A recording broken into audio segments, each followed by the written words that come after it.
اعوذ باللہ من الشیطان الرجیم بسم اللہ الرحمن الرحیم سورۃ القاف آیت نمبر 4 وَيُنذِرَ اور وہ ڈرائی الذین ان کو جنہوں نے قالوا کہا اتخذ بنا لی اللہ نے ولدن کوئی اولاد، اور تاکہ ان لوگوں کو ڈرائے جنہوں نے کہا اللہ نے کوئی اولاد بنا رکھی ہے۔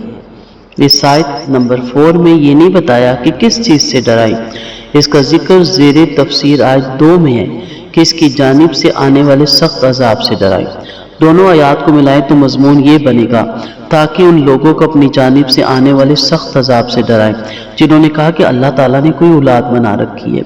دونوں آیتوں میں ڈرانے کا ذکر 2 بار آیا۔ اس سے معلوم ہوا کہ اس کتاب اور پیغمبر کے فرائض میں ڈرانے کا فریضہ زیادہ اہم ہے، کیونکہ ایمان نہ لانے والے زیادہ ہیں، جن میں سے کوئی مسیح علیہ السلام کو، کوئی عزیر علیہ السلام کو اللہ کا بیٹا قرار دیتا ہے، کوئی فرشتوں کو اللہ کی بیٹیاں کہتا ہے، کوئی اپنے انبیاء اور اولیاء کو اللہ کے نور کا ٹکڑا، اور کوئی انہیں عین اللہ تعالیٰ قرار دیتا ہے، نعوذ باللہ۔ جیسے کہ نصرانیوں نے کہا ان اللہ هو المسیح ابن مریم، بے شک اللہ مسیح ابن مریم ہی تو ہے، المائدہ آیت نمبر 72۔ اور ہماری امت کے ایک ظالم نے کہا وہی جو مستوی عرش تھا خدا ہو کر اترا ہے مدینے میں مصطفیٰ ہو کر، استغفر اللہ استغفر اللہ۔ اللہ تعالیٰ کے حکم سے یہ کتاب ان سب کو اس کی جانب سے آنے والے سخت عذاب سے ڈراتی ہے، خواہ وہ دنیا اور آخرت دونوں میں ہو یا صرف آخرت میں۔ اللہ تعالیٰ کے لیے اولاد رکھنے کی تردید کے لیے دیکھیں، اولاد رکھنے کی تردید کے لیے دیکھیے سورۃ مریم آیت نمبر 88 سے 95 تک۔ من لدنہ سے عذاب کی ہولناکیاں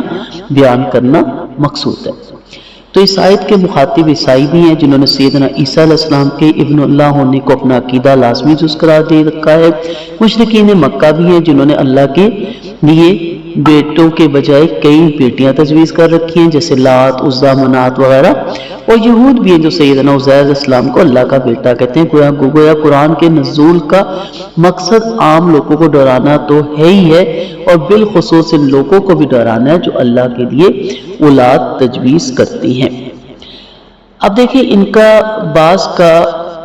ان کا یہ قول کہ فلاں خدا کا بیٹا یا فلاں کو خدا نے بیٹا بنا لیا ہے، کچھ اس بنیاد پر نہیں ہے کہ ان کو خدا کے ہاں اولاد ہونے یا خدا کی کسی کو متنبع بنانے کا علم ہے، بلکہ محض اپنے عقیدت مندی کے غلوب میں وہ ایک منمانا حکم لگا بیٹھے، اور ان کو کچھ احساس نہیں ہے کہ وہ کیسی سخت گمراہی کی باتیں کر رہی ہے اور کتنی بڑی گستاخی اور افتراء برداری ہے جو وہ اللہ رب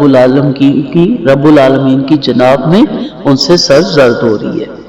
اب آپ دیکھیں کہ ہمارے ہاں سارے بدعتی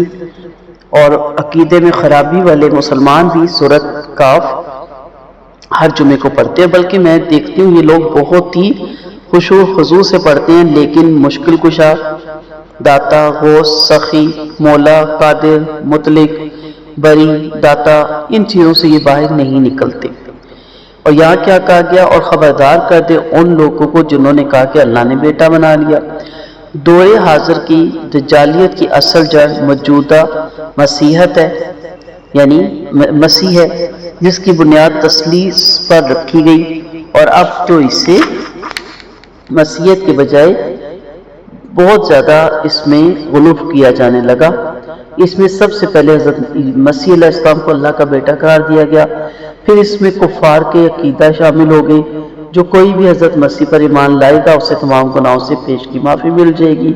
اب یہ عقیدہ بھی ہے ان کا۔ اس کے بعد شریعت کو ساخت کر کے اس سلسلے میں تمام اختیارات پوپ کو دے دیے گئے، وہ جس چیز کو چاہے حلال قرار دیں، جس کو چاہے حرام۔ اس تبدیلی کی وجہ سے یورپ میں عام لوگوں کو لفظ مذہب ہی سے شدید نفرت ہوگی۔ پھر جب اسپانیہ میں مسلمانوں کے زیر اثر جدید علوم کو فروغ ملا تو فرانس، اٹلی، جرمنی وغیرہ کے بے شمار نوجوانوں نے قرطبہ، غرناطہ اور طالع کی یونیورسٹیوں میں داخلہ لیا۔ یہ نوجوان حصول تعلیم کے بعد جب اپنے اپنے ملک میں واپس گئے تو یورپ میں ان کی نئی فکر کی وجہ سے تبدیلی آنا شروع ہوئی۔ انہی کی وجہ سے یورپ کے عام لوگ جدید علوم کی طرف راغب تو ہوئے، مگر معاشرے میں پہلے سے موجود